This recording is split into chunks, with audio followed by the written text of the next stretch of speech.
ဒီဇလန်လေးကတော့ကဘာပြက်ကတ်မတိုင်ခင်တရက်အလိုကိုအချိန်ပြန်ကူးလာတဲ့လူတစ်ယောက်အကြောင်းပါသူများတွေလိုအစားတောက်တွေစူဆောင်းတာဘုံခိုကျင်းဆောက်တာမျိုးကျွန်တော်ဘာမှမလုပ်ခဲ့ဘူးအဲ့ဒီအစားကျွန်တော်ကမြို့လေခေါင်ကကော်ဖီဆိုင်တစ်ဆိုင်မှာအေးအေးလူလူပဲထိုင်နေခဲ့ပါတယ်ဘာလို့လဲဆိုတော့နောက်ထပ်3နာရီကြာရင်ကောင်းကင်ဘော်ကနေကက်ပြားတွေအမြောက်များကျလာတော့မယ်ဆိုတာကျွန်တော်သိနေလို့ပါအဲ့ဒီအချိန်ကြာရင်ကဘာပေါ်မှာရှိတဲ့အစားတောက်တွေရေရင်းမြစ်တွေနဲ့အတုံးဆောင်မှန်သမျှဟာသူတို့ရဲ့မူလကုန်တတိတွေပျောက်ဆုံးသွားတော့မှာပါဒီကဘာပြက်ကတ်ထဲမှာအသက်ရှင်ဖို့ဆိုရင်ကောင်းကင်ကကျလာတဲ့ကက်ပြားတွေထဲကရတဲ့ရိတ်ခါတွေစွမ်းရည်တွေနဲ့အရေးချင်းတွေကိုပဲအားကိုးလို့ရပါတော့မယ်ဒီကက်ပြားတွေကျလာပြီးတာနဲ့သွေးချောင်းစီးတဲ့တိုက်ပွဲတွေကလည်းတစ်ခုပြီးတစ်ခုလိုက်လာတော့မှာပါကောင်းကင်ကနေသွေးနီရောင်နှလုံးသားပုံစံတွေတစ်ခုပြီးတစ်ခုကြွေကျလာတဲ့အချိန်မှာတော့ကဘာပြက်ကတ်ကတရားဝင်စတင်ပါပြီအခုဆိုရင်ညတန်ခေါင်ရဲ့အချိန်ကိုရောက်ဖို့နီးကပ်နေပါပြီလမ်းပေါ်မှာလည်းလူသူကင်းမဲ့နေပါတယ်နိုင်လက်တန်12နာရီတိတိကိုရောက်သွားတဲ့အချိန်မှာတော့ကဘာကျိုးအပြင်ဘက်စီကလာတယ်လို့မျိုးဝေါကနဲ့မြည်ဟီတန်ကြီးတစ်ခုထွက်ပေါ်လာပါတယ်အဲ့ဒီနောက်မှာတော့ကောင်းကင်ရန်ကနေမိုးပေါက်တွေလိုမျိုးကက်ပြားတွေအစီကျလာပါတော့တယ်ကက်ပြားတွေကအယောင်ဆုံးပါပဲအစိမ်းရောင်အပြာရောင်အနီရောင်ငွေရောင်နဲ့ရွှေရောင်ဆိုပြီးအစားစားရှိပါတယ်အနီးနားကလူတွေကတော့ဒီကက်ပြားတွေကိုကြည့်ပြီးကြောင်တောင်တောင်ဖြစ်နေကြပေမဲ့ကျွန်တော်ကတော့အသေးအတန်လိုက်ကောက်ပါတော့တယ်အယောင်ကိုရွေးမနေတော့ဘူးလက်လန်းမီသမျှကတ်မှန်သမျှကိုကြောပိုးအိတ်ထဲအကုန်သိမ်းကျုံထည့်တာပါဒါတွေကကဘာပြက်ကတ်အစောပိုင်းကာလမှာအသက်ရှင်ဖို့အတွက်အရေးကြီးဆုံးဖြူဟာမြောက်အရင်းမြစ်တွေပဲလေအဲ့ဒီအချိန်မှာပဲကျွန်တော်ရဲ့မျက်လုံးတွေပြူးသွားရပါတယ်ကက်ပြားမိုးတွေကြားထဲမှာရောင်စုံအလင်းတန်းတွေထွက်နေတဲ့ကက်နစ်ကတ်ကကျွန်တော်ရှိတဲ့တဲ့ကိုဝဲပြန်ပြီးကျလာလို့ပါကျွန်တော်လည်းချက်ချင်းပဲအရှိကိုပြေးတက်ပြီးအဲ့ဒီရောင်စုံကက်နစ်ကတ်ကိုအမိအယဖမ်းဆုပ်လိုက်ပါတယ်ဒဏ္ဍာရီလို့ခေါ်တဲ့ဒဏ္ဍာရီလာရောင်စုံကက်ပြားတွေပဲဒီတစ်ခါတော့ကျွန်တော်တကယ်ပဲအထီးပေါက်သွားပြီးတနာရီလောက်ကြာတဲ့အခါမှာတော့ကက်ပြားမိုးတွေရက်သွားပါတယ်ကျွန်တော်မှလည်းကက်ပြားတွေအပြည့်နဲ့အိတ်ပေါင်း73အိတ်တောင်ရလိုက်ပါတယ်အနီးနားကလမ်းမတွေပေါ်ကကတ်တွေကိုကျွန်တော်တယောက်တည်းအကုန်သိမ်းကျုံယူလိုက်တာပါအကျန်းဖြင့်တွက်ကြည့်ရင်တောင်ကက်ပြားပေါင်း1000ကျော်လောက်ရှိပါလိမ့်မယ်ဒီအချိန်မှာတော့တခြားလူတွေလည်းကက်ပြားတွေလိုက်ကောက်ဖို့အပြင်ထွက်လာကြပါပြီသူများတွေတတိမထားမိခင်မှာပဲကျွန်တော်ကတော့ကြိုတင်ဘိုကင်လုပ်ထားတဲ့ဟိုတယ်ခန်းစီကိုကားမောင်းပြီးထွက်လာခဲ့ပါတယ်အခန်းထဲရောက်တော့ကျွန်တော်အရင်ဆုံးလုပ်တာကရောင်စုံကက်နစ်ကတ်ကိုထုတ်ကြည့်တာပါ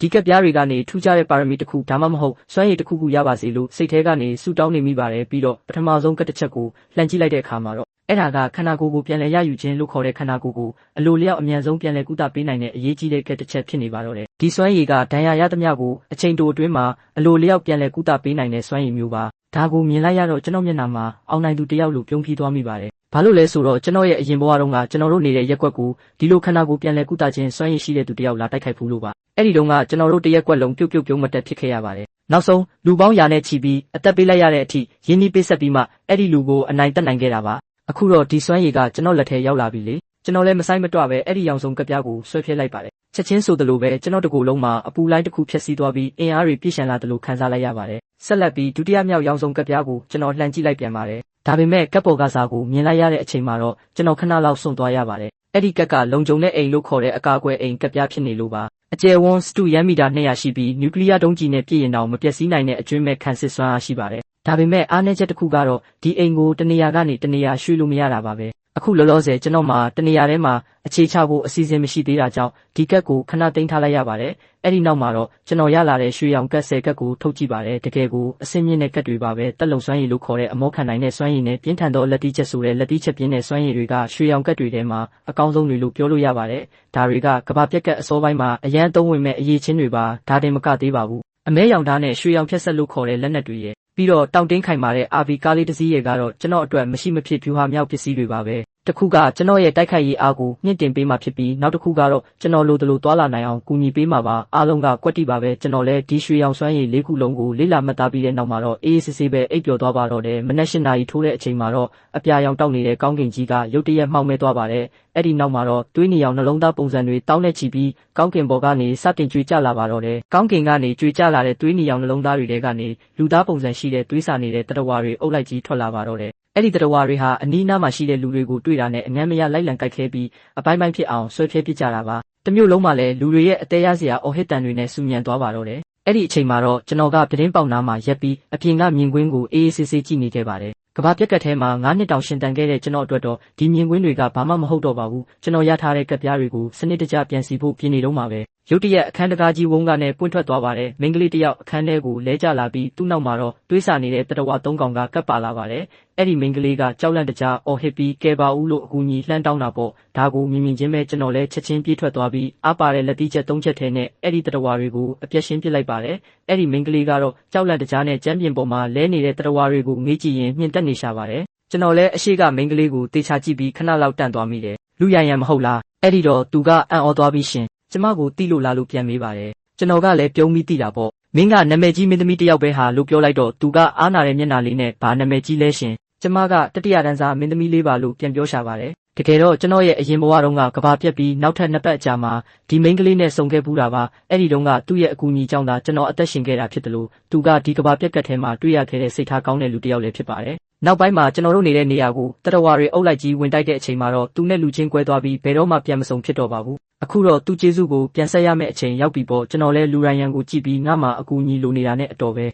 မင်းငါနဲ့အဖွဲမလားလို့မေးလိုက်ပါတယ်သူကလည်းအပြင်ကအခြေအနေတွေကအရန်ဆိုးနေတာကြောင့်ရောအရှိကလူကလည်းတော်တော်လေးတမာပုံရတာကြောင့်ရောဘာမှမစင်စားတော့ပဲချက်ချင်းပဲခေါင်းငိတ်သဘောတူလိုက်ပါတော့တယ်မွန်းတက်ခါနီးအချိန်မှာတော့တိတ်ဆိတ်နေတဲ့လမ်းမပေါ်မှာလက်နက်ကိုစီနဲ့လူတစုပေါ်လာပါတယ်လမ်းပေါ်ကတတဝါတွေကလည်းလူတွေကိုမြင်တာနဲ့ဟိန်းဟောက်ပြီးဝိုင်းအောင်လာကြတာပေါ့ဒါပေမဲ့ဒီလူစုရဲ့တိုက်ခိုက်ရေးစွမ်းရည်ကတော့နောက်ပြောင်စရာမဟုတ်ပါဘူးတတဝါအကောင်ပေါင်းဒါဇင်နဲ့ချီရှိတာတောင်သူတို့အနာကိုမကတ်နိုင်ခင်မှာပဲအပိုင်းပိုင်းအပြက်ဖြက်ခံလိုက်ရပါတယ်ပြတင်းပေါက်ကနေလှမ်းကြည့်နေတဲ့လူရန်ရန်ကတော့သူတို့ကိုမြင်လိုက်ရတဲ့အတွက်အယံဝမ်းသာသွားပြီးကျမတို့ဒီမှာရှိတယ်ကဲကြပါဦးလို့အော်ဟစ်ပြီးအချက်ပြလိုက်ပါတော့တယ်ကဲကြပါအောင်လူရန်ရန်ရဲ့အော်ဟစ်တန်ကြောင့်ကျွန်တော်မျက်မှောင်ကျုပ်သွားမိပါတယ်တားဆီးခြင်းပေမဲ့အခြေအနေကနောက်ကျသွားပါပြီးအောက်ကလက်နက်ကင်အဖွဲ့သားတွေအားလုံးရဲ့အကြည့်တွေကကျွန်တော်တို့စီကိုတပြိုင်နက်တည်းရောက်လာခဲ့လို့ပါဟိုတယ်အခန်းထဲရောက်တော့အဖွဲ့ခေါင်းဆောင်ဂျိုးကလူရန်ရန်ကိုရီဝေတဲ့အကြည့်တွေနဲ့စိုက်ကြည့်ပြီးလူရန်ရန်ကျွန်တော်ကခမားရဲ့ပြိတ္တပါဗျာဒီမျိုးကိုအလုပ်ကိစ္စနဲ့ရောက်နေလိမ့်မယ်လို့မထင်ထားဘူးလို့နှုတ်ဆက်ပါတယ်လူရန်ရန်ကလည်းရင်ကြေးကြေးပဲနေကောင်းကြပါစေရှင်ဒါနဲ့ရှင်တို့ဘယ်သွားကြမလို့လဲလို့ပြန်မေးတာပေါ့ဂျိုးကလည်းတတဝါတွေကိုလိုက်တက်မလို့ပေါ့ဗျာမင်းသမီးလေးကျွန်တော်တို့နဲ့လိုက်ခဲ့မလား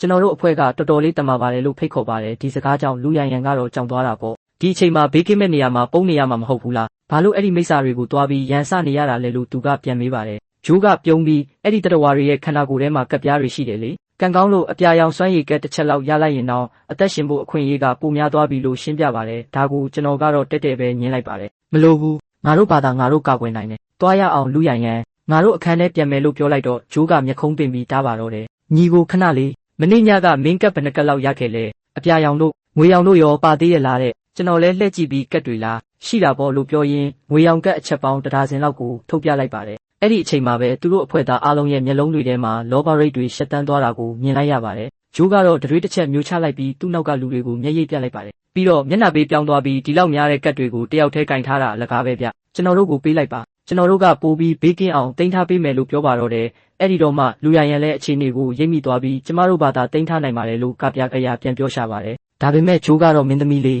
အေးစစ်စစ်ပေးလိုက်စမ်းပါကျွန်တော်တို့ကိုတနက်3အောင်ထိတော့မလုပ်ပါနဲ့လို့ချင်းချောက်ပါတော့တယ်ကျွန်တော်ကတော့လှောင်ပြုံးတစ်ချက်ပြုံးလိုက်ပြီးဒီငွေရောင်ကက်တွေကိုကိုယ်တိုင်မသုံးပဲဘာလို့တင်ထားလဲဆိုတာမင်းတို့ခံမှန်းကြည့်ချင်လားလို့မေးလိုက်ပါတယ်ဂျိုးကတော့ကြောင်သွားပြီးမင်းဘာကိုဆိုလိုတာလဲလို့ပြန်မေးတာပေါ့ကျွန်တော်လည်းလက်သီးကိုတကျွတ်ကျွတ်မိအောင်ဆုပ်လိုက်ပြီးဆိုလိုတာကတော့မင်းတို့အားလုံးအခုတေးရတော့မယ်လို့ပြောတာလို့ပြောပြီးပြန်တိုက်ခိုက်ဖို့ပြင်လိုက်ပါတော့တယ်မင်းယူသွားပြီလားငါကောင်ငါတို့ကအများကြီးရှိတာလေဂျိုးတယောက်စကားတော်မဆုံးသေးပါဘူးသူ့ရဲ့အမြင်အာရုံတွေမှောက်မဲသွားပြီးသတိလစ်သွားပါတော့တယ်အနားမှာရှိတဲ့သူတွေအားလုံးလည်းကြောင်အမ်းပြီးမြင့်တက်သွားကြပါတယ်သူတို့ရှိကလူငယ်လေးကလက်သီးတစ်ချက်ထဲနဲ့သူတို့ခေါင်းဆောင်ဂျိုးကိုတက်ပစ်လိုက်တာလေတကယ်တော့ဂျိုးမှလည်းငွေအောင်ဆင်းရှိတဲ့စွမ်းရည်တစ်ခုရှိနေတာပါအဲ့ဒီလိုလူကဘာမှတောင်ပြန်မလုံးနိုင်ပဲဒီအတိုင်းကြီးအသက်ပြောက်သွားရတာလားသူတို့မသိတာတခုကကျွန်တော်ဟာဒီကဘာပြက်ကတ်ထဲမှာ9နှစ်တောင်ကျင်လည်ခဲ့ပြီးသားဖြစ်တယ်လို့ကျွန်တော်ရဲ့တိုက်ခိုက်ရေးစွမ်းရည်ကလည်းဆရာသခင်အဆင့်မှရှိနေတာပါဒါတင်မကသေးဘူးကျွန်တော်မှာထိတ်တန့်အဆင့်စွမ်းရည်တွေအများကြီးရှိနေပါသေးတယ်တကယ်လို့အဲ့ဒီစွမ်းရည်တွေမပါရင်တောင်ဒီလိုလူတွေကိုနှိမ်နှင်းဖို့ကကျွန်တော်အတွက်တော့မခဲရင်ပါဘူးကျွန်တော်လည်းရွှေရောင်ကတ်တစ်ချက်ကိုထုတ်ပြီးဆွဲပြစ်လိုက်ပါတယ်ကဲအခုမင်းတို့အလှဲ့ပဲဒီဓာတ်ကဘယ်လောက်ထိထက်တယ်လဲဆိုတာစမ်းကြည့်ဖို့အချိန်ကောင်းမဲ့လို့ပြောလိုက်တဲ့နောက်တစ်စက္ကန့်မှာပဲကျွန်တော်လက်ထဲမှာကြောက်စရာကောင်းတဲ့အနက်ရောင်ဓာတ်ကြီးတစ်လက်ပေါ်လာပါတယ်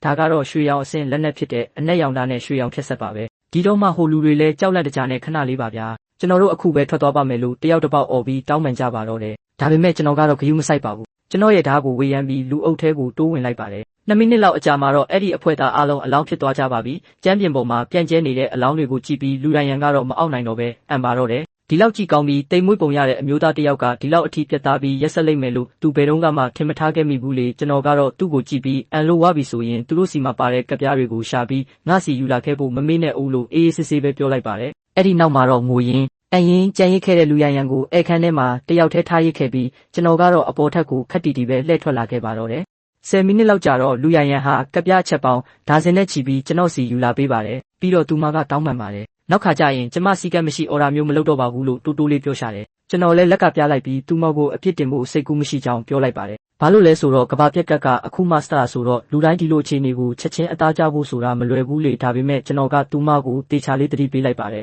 မင်းအမြဲတမ်းသတိထားရမှာကအခုဟာကဘာပြက်ကတ်ထဲရောက်နေပြီဆိုတာပဲဥပဒေဆိုတာမရှိတော့ဘူးလူတွေရဲ့မကောင်းဆိုးဝါးဆန်တဲ့စိတ်ရိုင်းတွေကအကုန်ထွက်လာတော့မှမင်းလိုအလှလေးမျိုးသားအဲ့ဒီလိုလူတွေလက်ထဲကျသွားရင်အဓမ္မပြုကျင့်ခံရတာကအပေါ်ဆုံးပြစ်ဒဏ်ပဲဖြစ်လိမ့်မယ်လို့ပြောလိုက်တော့လူရရင်တယောက်မြင့်တက်သွားပါတယ်သူမကဒီလိုကဘာပြက်ကတ်ထဲမှာတော့လူကောင်းတွေရှိနေဦးမှာမဟုတ်ဘူးလားဟင်လို့ပြန်မေးပါတယ်ကျွန်တော်လည်းပြုံးပြီးရှိတော့ရှိမှာပေါ့ဒါပေမဲ့လက်ချိုးရည်လို့ရတဲ့အ ਨੇ စုပဲဖြစ်လိမ့်မယ်လို့ပြန်ဖြေလိုက်ပါတယ်နောက်ထပ်နာရီအနည်းငယ်အတွင်းမှာတော့လူအဖွဲ့အစည်းပေါင်းစုံဟာဟိုတယ်ရှိကနေဖြတ်သွားကြပါတယ်ဒီတစ်ခါတော့လူရန်ဟာသင်ခန်းစာရသွားပြီမလို့အေးအေးဆေးဆေးပဲငြိမ်နေတက်သွားပါပြီနေဝင်အချိန်ရောက်တော့လေထဲမှာတရဝါတွေရဲ့ဟိဟောက်တန်တွေကိုအဝေးကနေကြားနေရပြီးကျွန်တော်လဲမှောင်တော့မယ်အညောင်းအညာပြေအောင်လှုပ်ရှားရမယ့်အချိန်ရောက်ပြီလို့ပြောရင်းလူရန်စီကိုငွေရောင်ကတ်9ကတ်လှမ်းပစ်ပေးလိုက်ပါတယ်လူရန်ကအဲ့ဒီကတ်တွေကိုတစ်ချက်ချင်းလှမ်းကြည့်လိုက်တဲ့အခါမှာတော့အကုန်လုံးကအဖွဲသားတွေကိုအစွမ်းတက်စေတဲ့အယောင်ဝါတွေဖြစ်နေတာကိုတွေ့လိုက်ရပါတယ်သူမကကျွန်တော်ကိုကြည့်ပြီးရှင်ကကျမကိုအကူပစ္စည်းတစ်ခုဖြစ်အောင်လုံးမလို့လားလို့အားမရမေးပါတယ်ကျွန်တော်ကလည်းရေပြီးမင်းမသိလို့ပါအဖွဲ့ကိုကူညီပေးနိုင်တဲ့သူတွေကတန်ဖိုးအရှိဆုံးပဲ